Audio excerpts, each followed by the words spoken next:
What if the mirror you trust the most is actually lying to you?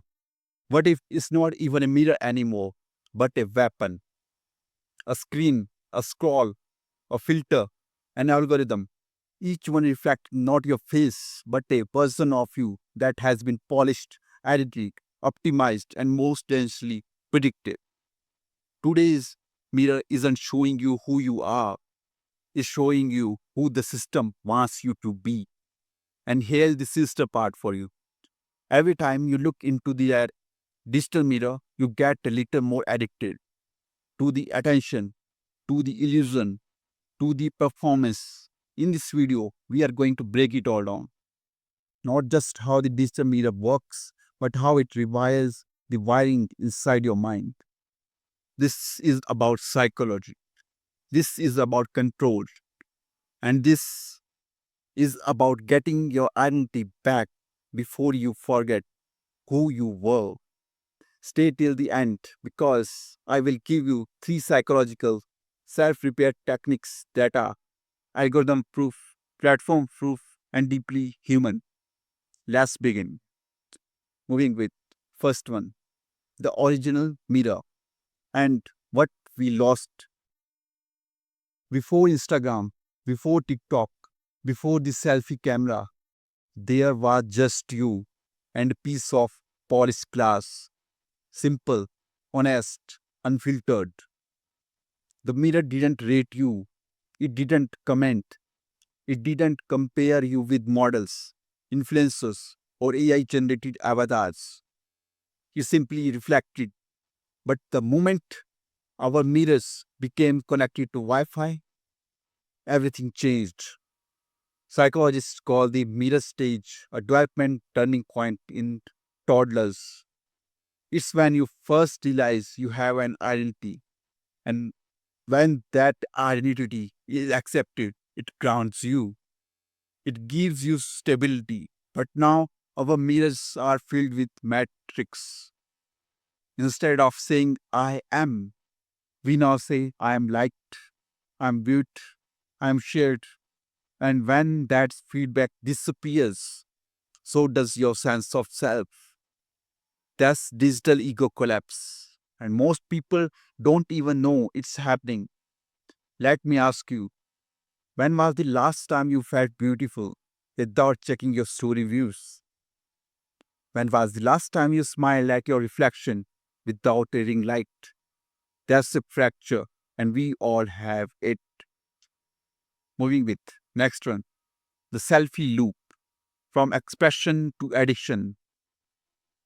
The first selfie was art, it was creative expression, but now it's data, a signal, a negotiation with the algorithm. You don't just take selfies anymore, you strategize them.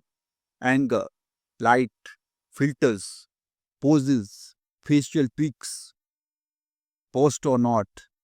This my good side. The act of taking a selfie used to mean I like how I look. Now it means do they like how I look? The mirror has outsourced its validation, and every post becomes a psychological gamble. You pull the lever, hoping for likes. When you win, dopamine floods.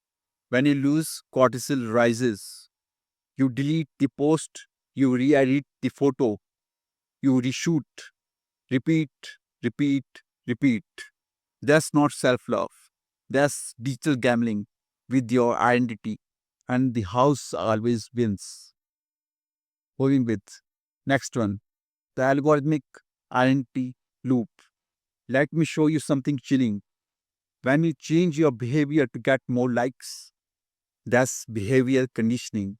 But when the system learns from you and then recommends what version of yourself to show next, that's something far deeper. That's algorithmic identity shaping. The AI is learning which photos of you get more attention, what emotions trigger more engagement, what angles is equal to confidence, what colors is equal to vulnerability, what captions is equal to more DMs, and then it uses that data to suggest what you should become. Before you know it, you are no longer being yourself. You are being your top performing variant. And if you stop playing the role, you disappear. That's not evolution, that's enslavement. Because when an identity is chosen for you, you are not living anymore. You are just generating content. Moving with next one, the rise of fragmented selves. Let's talk about your digital personalities. Not personality. Personalities plural. LinkedIn you polished, strategic, safe. Instagram you curated, attractive, performing. Twitter you snarky, righteous, bold. TikTok you trendy, loose, exaggerated. Every platform demands a different version of you, and every platform rewards you for compliance. But the more you split yourself, the harder it becomes to find your real center. Psychologists now diagnose this as digital identity disintegration. You are not just managing multiple accounts, you are living multiple lives. And here's the scary part for you. Each one competes for emotional energy. Each one slowly becomes more you than you until you wake up and don't know which face is real anymore. Away with next one, digital narcissism versus digital shame. This is the trap no one wants to admit. Social media doesn't just gives us an ego boost, it gives us two possible selves, and both are dangerous. Digital narcissism, you get addicted to praise, to attention, to applause, but deep inside you fear the silence. You fear not being seen.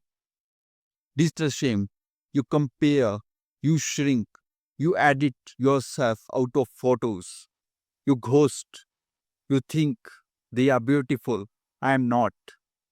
And both loops end the same way. You become less human and more curated because shame and narcissism are just two sides of the same artificial mirror. Moving with next one, we are avatars and the false you. You ready for the next level? We are entering the VR mirror era where your reflection isn't just filter, it's fictionalized.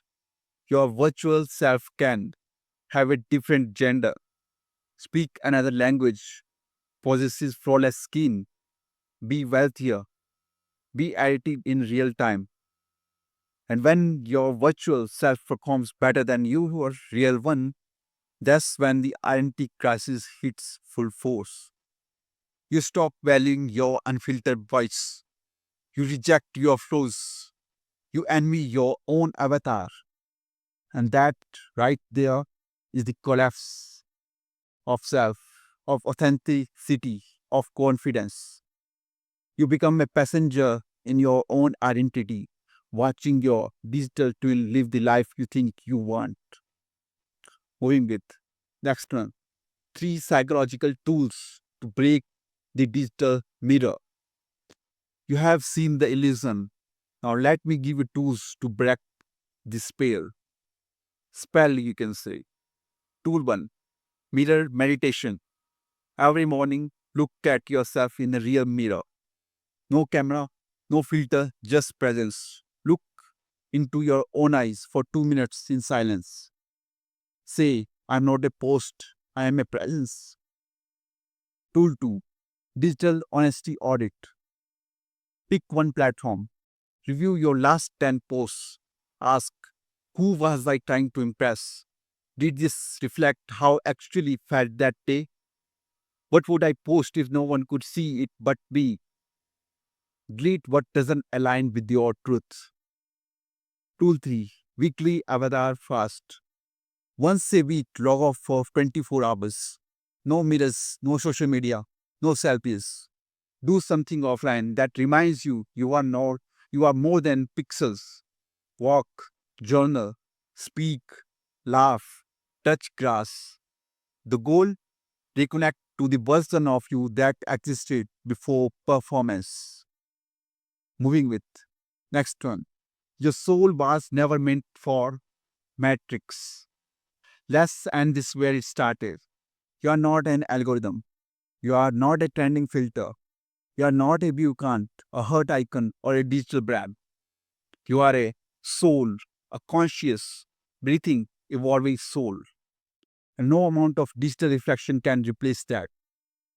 The goal is not to delete technology, is to take your mirror back, to look into the screen and not ask, do they like me? But instead ask, do I see myself in this reflection? Because if you don't, it's time to walk away and meet yourself again, offline, in silence, in truth.